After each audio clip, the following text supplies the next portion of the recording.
Today, I want to tell you stories from my life. That's it. No big deal. 3 stories.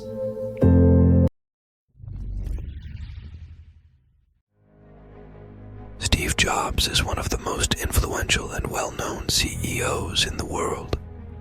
He led Apple to its leading position in the technology market. Most people do not know Steve except for his successful leadership of Apple and his pancreatic cancer. Do you know that Steve, whose net fortune is worth $5.5 billion, was adopted by a lower middle-class couple? Do you know that Steve's highest academic degree is a high school certificate? Do you know that his biological father was a native Syrian professor? Steve's journey from being a middle-class boy into a millionaire did not take him more than 4 years of hard work. Apple's first year in business consisted of assembling the boards in Steve's garage and driving to local computer stores to try and sell them. Meanwhile, Woz worked on a new, much improved computer, the Apple II, which he basically finished in 1977. Both Woz and Steve knew the Apple II was a breakthrough computer, much more advanced than anything the market had ever seen. That's why Steve set out to find venture capitalists to fund Apple's expansion. After a while, he made a deal with Mike Markkula, an enthusiastic former Intel executive who invested $250,000 in their business and assured them their company would enter the Fortune 500 list in less than 2 years. Thousands of people bought Apple IIs just to use it. As a result, the company grew at a very fast rate and went public after just 4 years of existence in December 1980. Steve Jobs' net worth passed the $200 million mark on that day. He was only 25.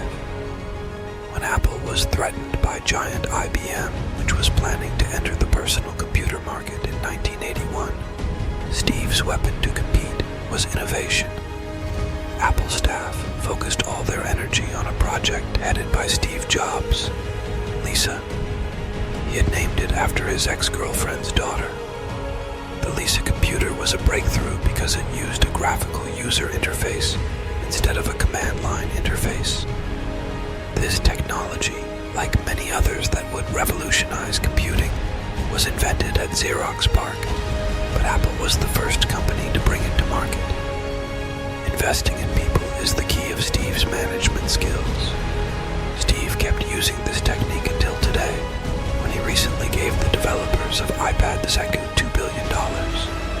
Yet Steve Jobs was soon thrown out of the Lisa project because he was considered too temperamental a manager. Deeply angry, he took revenge by taking over a small project called Macintosh, determined to make it a cheaper GUI computer that would cannibalize sales of Lisa. Macintosh was in development since 1979, and its concept was a computer as easy to use as a toaster.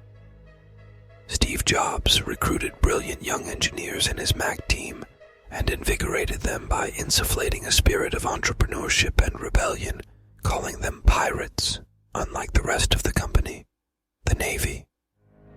Think marketing, think different. Steve Jobs quickly gave confidence back to the Apple community. The company launched a revolutionary marketing campaign around a new slogan, Think Different, spreading the idea that people who used Macs were dreamers who could change the world. As the Apple brand grew stronger, the company launched a couple of new successful products, the Power Mac G3 and the PowerBook. 6 months after he had come back, Steve Jobs had led the company to profitability. I'm not only an innovator, but also a manager. The merger. Steve Jobs shook hands, as Apple's boss, with the new CEO of Disney, implying a renewed cooperation with Pixar in the near future. This eventually led to no less than the merger of both companies, announced in January 2006. Steve Jobs, who still owned half of Pixar's stock, became Disney's largest individual shareholder, owning 7% of the company's stock. As for Pixar executives Ed Catmull and John Lasseter, They were given critical roles in the new studio, a conclusion that summarizes Steve's life. Steve Jobs is undeniably an extraordinary man by any standard. He has left his mark on no less than 5 industries: personal computers with Apple II and Macintosh, music with iPod and iTunes, phone with iPhone, and animation with Pixar. The middle-class hippie kid with no college education that he was built a computer empire and became a multi-millionaire in a few years, was fired from his own company before coming back a decade later to save it and turn it into one of the world's most influential corporations, with millions of fans around the world. He has also contributed to the creation of the new leader in animated movies for decades to come. Steve has passed away, but he left behind him lots of traces for the new generations to follow. The biggest lesson he gave is that there is nothing impossible. A man with ambition can change the face of the world.